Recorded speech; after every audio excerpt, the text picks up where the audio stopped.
This is Optimal Relationships Daily, episode 804, What I Learned While Searching for Balance in Motherhood, by Shawna Scafe of simpleonpurpose.ca. Hello, everybody. Greg Audino here with you, your ORD host. Happy to be here on this nice fall Thursday. I'll be bringing you a post today from our longtime contributor, Shawna Scafe. She's got an important reminder for all parents out there, and I get the feeling that what she has to say will apply to a lot more than just parenthood. Her messages always seem to hit home on many levels. So let's jump right in. We're going to see what she's got for us today and start optimizing your life. What I Learned While Searching for Balance in Motherhood, by Shawna Scafe of simpleonpurpose.ca. I remember sitting in my parents' living room with my 9-month-old on my lap. I was nauseated, tired, and frazzled, and my dad said, "What's going on with you?" I almost burst into tears when I blurted the news to them. "I'm pregnant and I'm exhausted." I don't remember much more, but I know he laughed at me. We call him Mr. Diplomatic. My mom cooed, and I just sat in denial that I would soon have 2 kids, 16 months apart. Before Linnea came, I had hit a nice stride with Levi. We had a format for our days that made simple things, like showering and eating not protein bars for meals, very doable. Then, a second baby. All I had learned about parenting and mom life was turned upside down with this new tiny baby who was constantly crying. In those early months with 2 under 2, my sister and her toddler would come stay with me for days that Connor worked. We would take turns rocking Linnea in whatever fashion she preferred at the time, while the other kept the older 2 kids busy and fed. But when Rachel was gone and Connor was working, there was a very Grey Gardens meets Raising Hope atmosphere in my house. I know people are touting motivational quotes like, "Don't just survive, rather thrive in motherhood." No, I did no thriving. I would do whatever it took to survive those days and nights.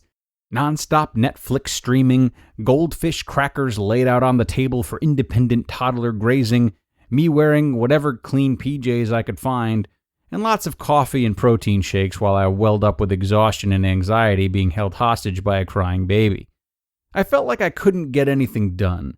Feeling unproductive for those simple things just made me feel like I was failing at life. I even would Google schedules and tips for life with 2 kids, trying to find the secret to make it work. Surely there were other women with 2 small kids who were sleeping longer than 2-hour stretches, making regular dentist appointments, eating fresh vegetables, possibly getting laundry folded. I knew they were there.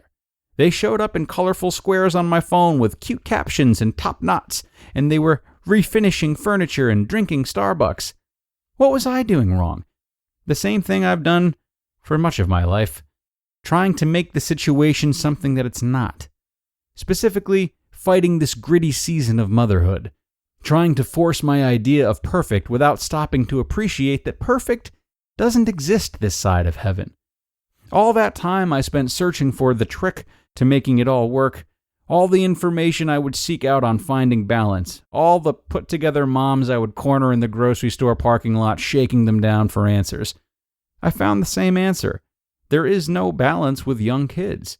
There is no routine you enact. Then sit back, press play, and let things flow seamlessly. There are always more chores, events, crying kids in a day than there are hours, hands, and consolation waffles. Over time, I'd come to see this doesn't mean I'm failing.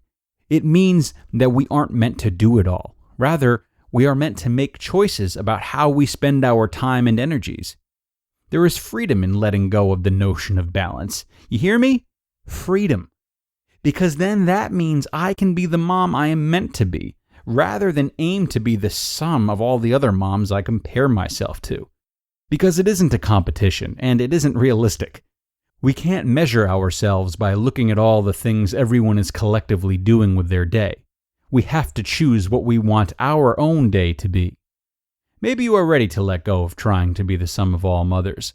Maybe you are looking at some choices too. Are you the mom who wants to be out and about with your kids so maybe your house won't be well tended to all the time? That's awesome. Your kids are out in the world learning and living. Are you the mom who makes craftacular activities, but you're not into eating Whole30 foods? Your kids are learning how to use their hands and live through the lens of creativity. Do you leave your laundry in the basement till your kids ask you for their clean clothes because they ran out? Look at these resourceful little problem solvers. Just go with it. Or maybe you took an extra 10 minutes for yourself to get ready and your kids watched Elmo. They are seeing the importance of caring for yourself as well as others, and Elmo is always a good idea. I had 3 kids in 3.5 years, and it came with a crash course in routine disruption, relationship management, and messy floors. Reflecting on these early years with babies, I feel that we are not meant to do it all, and that motherhood cannot look the same for every mom. I believe we are meant to find balance within our own values and let our mothering flow from a deeper place of the things we are passionate about, rather than the guilt of activities, chores, and images we compare ourselves to. In my experience, and I am constantly working on this, when I stop fighting where I am at in motherhood and hounding life for perfect balance, I stop being a mom martyr. I give myself and my family permission to enjoy imperfect and permission to enjoy motherhood for what it is, rather than what I thought it should be. This post is coming to you from your nerdy girlfriend wearing post-maternity shorts, lipstick, with all the lunch dishes surrounding me. You just listened to the post titled, What I Learned While Searching for Balance in Motherhood, by Shawna Scafe of simpleonpurpose.ca.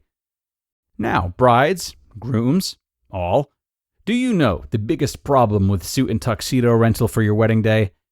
Well, there are actually 2. 1, guys are lazy, and 2, you gotta pick the suits up the day before the wedding. Yeah, that's a lot of I hope this works. Too many of them, really. Well, Generation Tux solves it all. With Generation Tux, you order your outfits online, and everything arrives on the doorstep of all the party members 14 full days in advance before the wedding. That way, if there are any fit issues at all, there's plenty of time to take care of them with the on-demand fit consultations they also offer. And unlike your wedding, with Generation Tux, everyone is invited. That means you can earn a free suit or tuxedo rental with 5 paid members, and even keep your suit or tux when 7 members check out. So let the boys be lazy now and put them to work after they've said I do. Save the time, save some money, and most importantly, save that sanity by checking these guys out at www.generationtux.com/ORD and use promo code ORD for 10% off the entire groom's party. Now, Shawna has hit on some really important points in today's post. To varying degrees, many of us feel we arrive at a certain threshold for being able to let go and allow things to flow naturally. Some people do this with more leniency than others. But when it comes to being a parent, one of the highest honors and responsibilities we assume in life, it is very hard to allow for imbalance and things not going according to plan. This is difficult with any major portion of our identities. But of course, the sick joke is that that's what makes it even more important in such times. So, take this episode as a reminder to continue your good habit of letting things be, even during times in which control and routine seem most necessary. Mastering all of it will not only prove to be impossible, but probably even boring. So beware. And on that note, we are going to finish up today's episode. I thank you so much for being here, everyone, and staying until the end. We've got another great post lined up for you before the weekend, so be sure to stop in here tomorrow and listen, where your optimal life awaits.